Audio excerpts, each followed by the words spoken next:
Welcome back. This is Mr. Martin. In this video we are continuing with coordinate geometry. We're reviewing some algebra concepts, and in this one we're going to continue to look at slope, and we're going to graph some lines given different information. So for example 1 part A, you can see we're giving an x-intercept of -4 and a y-intercept of -3. So let's go ahead and graph those. So x-intercept -4, that's going to be a point right here. And y-intercept of -3 is going to be right here.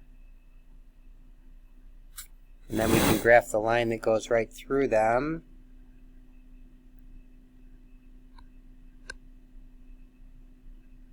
Okay, that's not too bad.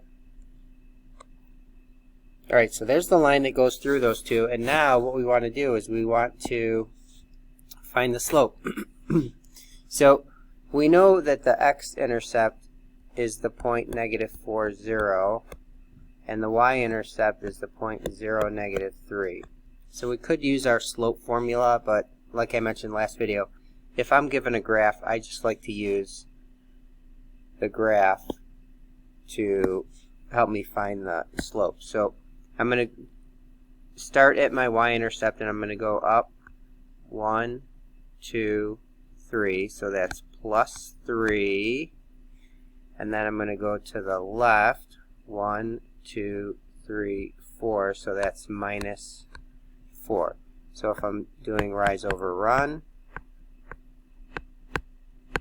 it's going to be 3 over -4, and that negative can go in the numerator, denominator, or right in front, so I'm just going to make it -3/4. It doesn't matter where that goes. So now our slope of this line is -3/4, and we know it's negative because it goes down to the right. So any line that I would draw parallel to this would also have the same slope, because parallel lines have the same slope. And if I want to find the slope of a line that's perpendicular to this red line that I drew, it's going to be the opposite. So since these are negative, the perpendicular slope is going to be positive. Again, you don't have to put the plus. I'm just putting it here to emphasize that it's the opposite. And the reciprocal. So since this is 3/4, the reciprocal, we flip that over and we make it 4/3. All right. Moving on to video C. Now, if you recall from algebra, this equation is in the form y equals mx plus b, where m is the slope, we talked about that last time, and b is the y-intercept. Okay, so this helps us to graph it. So I'm going to start with the y-intercept of 5. And then I'm going to use my slope. So this is -4/5. So I could either go down 4 and right 5, or I could go up 4 and left 5. It doesn't really matter where that negative goes, as long as you go one negative direction. So I'm going to go down 4, 1, 2, 3, 4, and then I'm going to go to the right 5, 1, 2, 3, 4, 5. So here's another point that will be on this line. Then I can connect them with our line.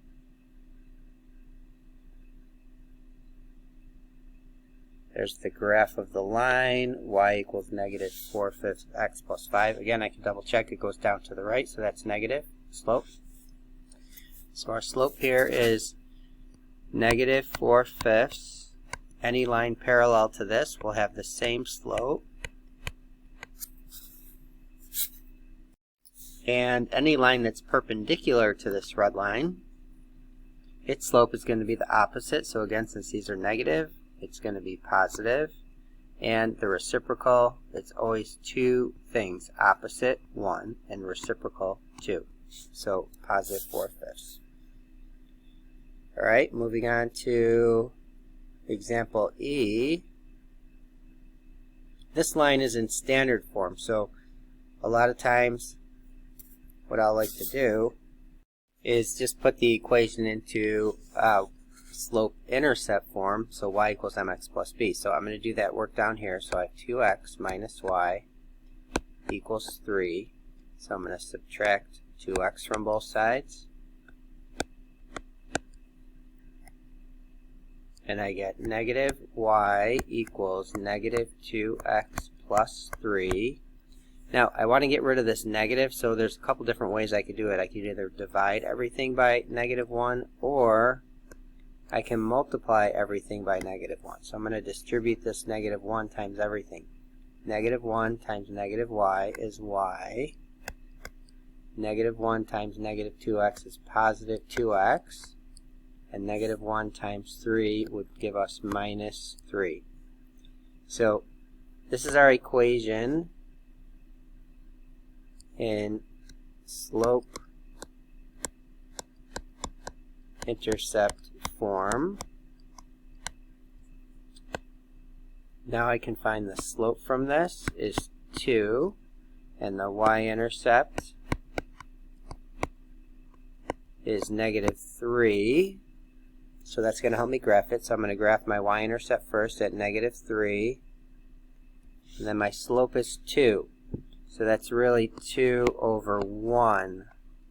So my rise is 2, and my run is 1. So I'm going to go up 1, 2, and over to the right. And then since these are kind of close together, I'm going to do that one more time to get a third point. Go up 2, and to the right 1. That gives us 3 points. You could get more if you want to. Let's do one more. So I could go up to the right. I could also go down and to the left, because down is negative, to the left is negative. Those are both negatives. Negative divided by a negative is a positive. So then here's the line. Okay, we figured out our slope is 2. Any parallel lines would also have a slope of 2. And any perpendicular slopes, since these are positive, it would be negative. And the reciprocal of 2, remember that was 2 over 1, so it would be 1 over 2. Alright, so go ahead and do the other 3 problems here on your own. And then if you want to check your answers as you go, make sure you just give a holler if you're in class. Don't forget to recap it. And we'll see you in the next video.